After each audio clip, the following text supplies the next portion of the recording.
शिव बाबा याद है ना। ओम शांति। सुनते हैं आज 2 अगस्त 72 के अव्यक्त बाप दादा के मधुर महावाक्य। आज की अव्यक्त वाणी का टाइटल है हर कर्म विधि पूर्वक करने से सिद्धि की प्राप्ति। आज की अव्यक्त मुरली में बाबा ने कहा, जो तुम बच्चे चैलेंज करते हो वो आखिर संपन्न कब होगी, और 100% सिद्धि स्वरूप आत्मा की निशानी क्या है। साथ साथ बाबा ने स्पष्ट किया पावरफुल स्टेज की क्या क्वालिफिकेशन है और सृष्टि का परिवर्तन कब ला सकेंगे। एडवांस पार्टी का कार्य इस वक्त क्या चल रहा है। बड़ा सुंदर बाबा ने एडवांस पार्टी का रहस्य इस मुरली में स्पष्ट किया। तो अब सुनते हैं 2 अगस्त 72 के अव्यक्त महावाक्य। हर कर्म विधि पूर्वक करने से सिद्धि की प्राप्ति। अपने को विधि द्वारा सिद्धि प्राप्त समझते हो, क्योंकि जो भी पुरुषार्थ करते हैं पुरुषार्थ का लक्ष्य ही है सिद्धि को पाना। जैसे दुनिया वालों के पास आजकल रिद्धि सिद्धि बहुत है, उस तरफ है रिद्धि सिद्धि और यहाँ है विधि से सिद्धि। यथार्थ तो है विधि से सिद्धि, इनको ही दूसरे रूप में लेने के कारण रिद्धि सिद्धि में चले गए हैं। तो अपने को सिद्धि स्वरूप समझते हो। अब सुनिए, जो भी संकल्प करते हो अगर यथार्थ विधि पूर्वक है तो उसकी रिजल्ट क्या निकलेगी, सिद्धि। तो हर संकल्प व कर्म अगर विधि पूर्वक है तो सिद्धि जरूर होती है। अगर सिद्धि नहीं है तो विधि पूर्वक भी नहीं है। जो चैलेंज की है वह संपन्न तब होगी जब आप लोगों की स्थिति संपन्न होगी। यह जो चैलेंज करते हो वह परिवर्तन किसके आधार पर होगा, उसका फाउंडेशन क्या है। आप लोग ही तो फाउंडेशन हो ना। अगर फाउंडेशन तैयार हो जाए तब फिर उसके बाद नंबरवार राजधानी भी तैयार हो जाए। तो जिन्हों को राज्य करने का अधिकारी बनना है वह अपना अधिकार नहीं लेंगे तो दूसरों को फिर नंबरवार अधिकार कैसे प्राप्त होगा। सिद्धि स्वरूप बने अर्थात संकल्प किया और सिद्धि प्राप्त हो। यह है 100% सिद्धि स्वरूप आत्मा की निशानी। कर्म किया और सिद्धि प्राप्त, यह चेकिंग चाहिए। कौन सी चेकिंग, बड़े ध्यान से सुनना। कौन सी विधि में कमी रह जाती है जो फिर सिद्धि भी संपूर्ण नहीं होती। कौन सी विधि है जहां मैं चूका हुआ हूं जिस कारण सिद्धि नहीं हो रही। विधि को चेक करने से सिद्धि ऑटोमेटिकली ठीक हो जाएगी। इसमें भी सिद्धि ना प्राप्त होने का मुख्य कारण यह है जो एक ही समय तीनों रूप से सर्विस नहीं करते। तीनों रूपों और तीनों रीति से एक समय करना है। नॉलेजफुल, पावरफुल और लवफुल। लव और ला दोनों साथ साथ आ जाते हैं। इन तीनों रूप से तो सर्विस करनी है, लेकिन तीनों रीति से भी करनी है। अर्थात अब सुनिए तीनों रीति कौन सी हैं। मनसा वाचा कर्मणा, तीनों रीति से और एक ही समय और तीनों रूप से करनी है। रूप बताए नॉलेजफुल, पावरफुल एंड लवफुल, और रीति मनसा वाचा कर्मणा। जब वाणी द्वारा सर्विस करते हो तो मनसा भी पावरफुल हो, और पावरफुल स्टेज से उनकी मनसा को भी चेंज कर देंगे, और वाणी द्वारा उनको नॉलेजफुल बना देंगे। और फिर कर्मणा सर्विस अर्थात जो उनके संपर्क में आते हैं वह संपर्क ऐसा फुल हो जो ऑटोमेटिकली वह महसूस करे कि यह कोई अपने गॉडली फैमिली में पहुंच गया हो।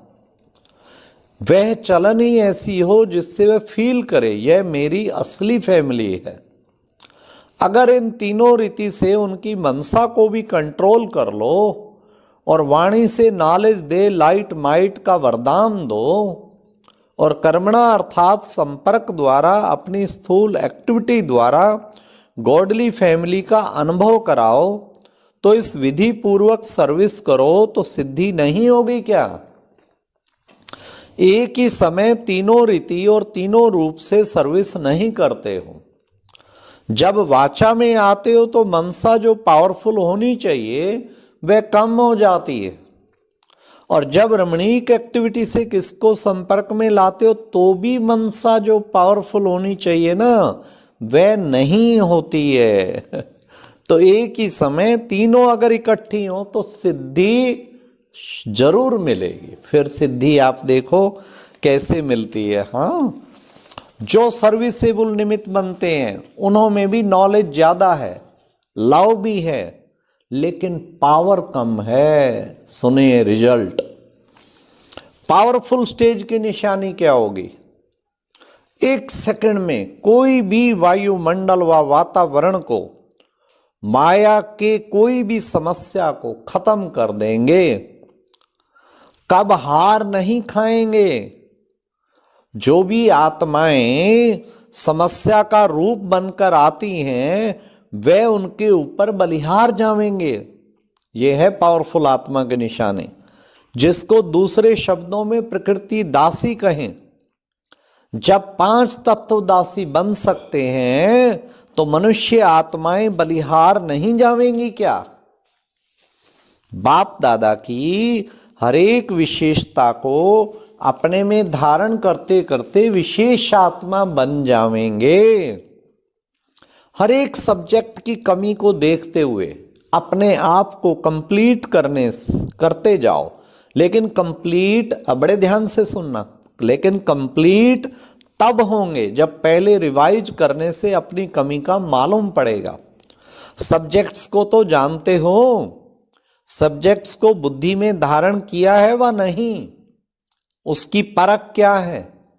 जैसे जैसे सिद्धि की परसेंटेज बढ़ती जाएगी तो टाइम भी वेस्ट नहीं जाएगा और थोड़े टाइम में सफलता मिलेगी, सफलता जास्ती मिलेगी। इसको कहा जाता है सिद्धि। कम खर्च वाला नशीन संकल्प वही उत्पन्न होगा जिससे सिद्धि प्राप्त हो ही जाएगी।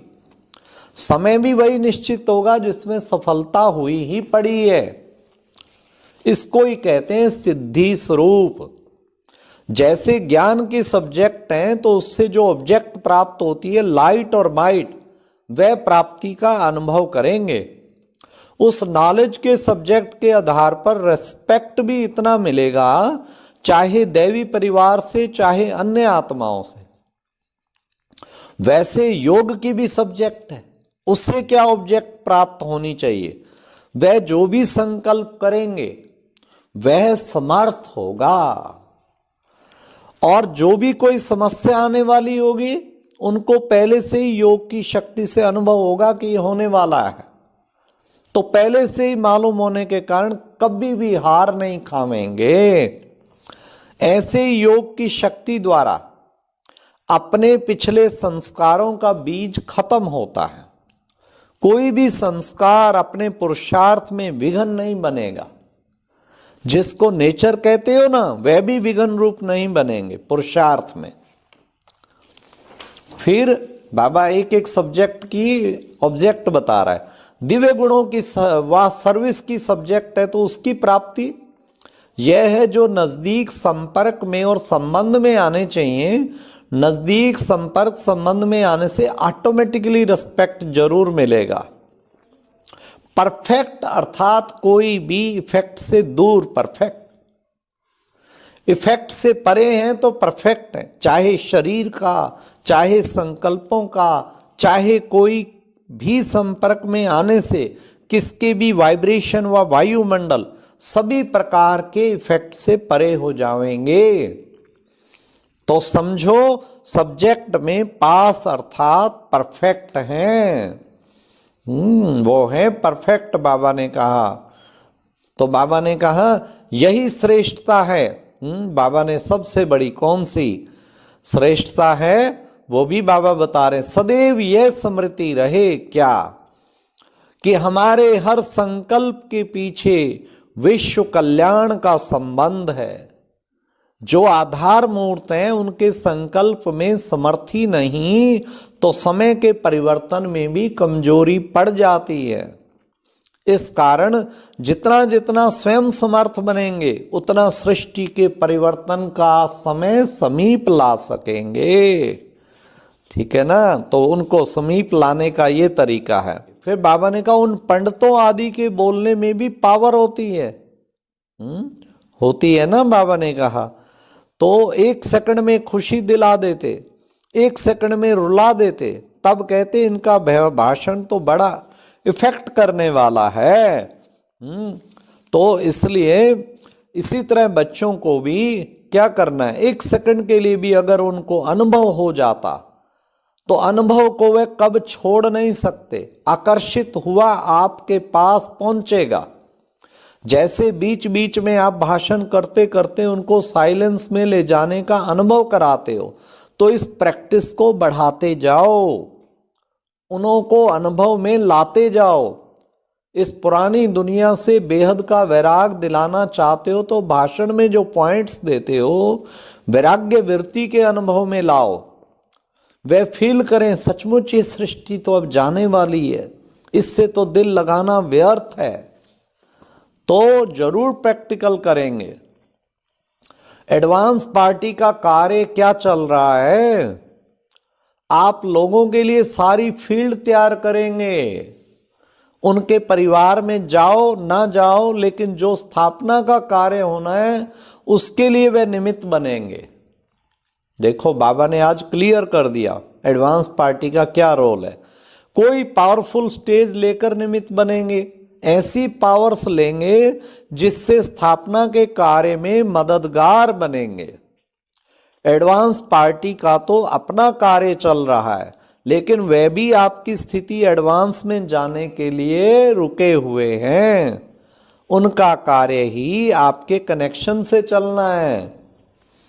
सारे कार्य का आधार विशेष आत्माओं के ऊपर है। आजकल लेक्चर में आपका कंपटीशन करें तो इसमें कहीं और भी जीत लेंगे, लेकिन जो प्रैक्टिकल में है उसमें सभी आपसे हार लेंगे। मुख्य विशेषता प्रैक्टिकल लाइफ की है। प्रैक्टिकल कोई भी बात आप बताओ तो एकदम चुप हो जाएंगे। तो लेक्चर से फिर प्रैक्टिकल का भाव प्रकट हो जाएगा, तब वह लेक्चर देने से न्यारा दिखाई दे। जो शब्द बोलते हो नैनों से दिखाई दे कि यह जो बोलते हैं प्रैक्टिकल है, ये अनुभवी मूर्त है, तब उसका प्रभाव पड़ सकता है। बाकी सुन सुन कर तो सभी थक गए हैं। अभी ऑनलाइन भी सुन सुन के लोग थक गए हैं, क्लासें ज़्यादा ही। प्रैक्टिकल बहुत सुना है, अनेक सुनाने वाले होने कारण सुनने से भी सभी थके हुए। बाबा ने कितनी अच्छी बात कही, इसलिए एक बाबा की वाणी सुनो तो बहुत अच्छा, उससे शक्ति भी मिलेगी, खुशी भी मिलेगी।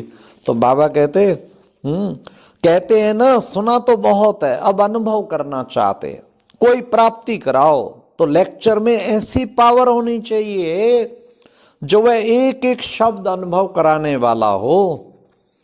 जैसे आप समझाते हो ना, अपने को आत्मा समझो ना कि शरीर, तो ये शब्द बोलने में भी इतनी पावर चाहिए जो सुनने वाले को आपके शब्दों की पावर, उनको शब्दों की पावर का अनुभव बाबा ने कहा होना चाहिए। शब्दों की पावर से अनुभव हो। 1 सेकंड के लिए भी अगर उनको अनुभव हो जाता है तो अनुभव को वे कब छोड़ नहीं सकते। आकर्षित हुआ आपके पास पहुंचेगा। जैसे बीच बीच में आप भाषण करते करते विशेष वो करते हो, तो उसी तरीके अनुभव कराने की सेवा विशेष करनी है। तो बाबा ने कहा तो निराली बात होनी चाहिए। समझो गीता के भगवान की पॉइंट्स लेते हैं तो उनको बाप क्या चीज है, हम आत्मा परमात्मा अलग अलग हैं, ये अनुभव कराओ तो फिर क्या होगा, जब अनुभव करेंगे तो गीता का भगवान सिद्ध हो ही जाएगा। अच्छा, और अब यह एक बहुत अच्छी वीडियो भी जरूर देखें।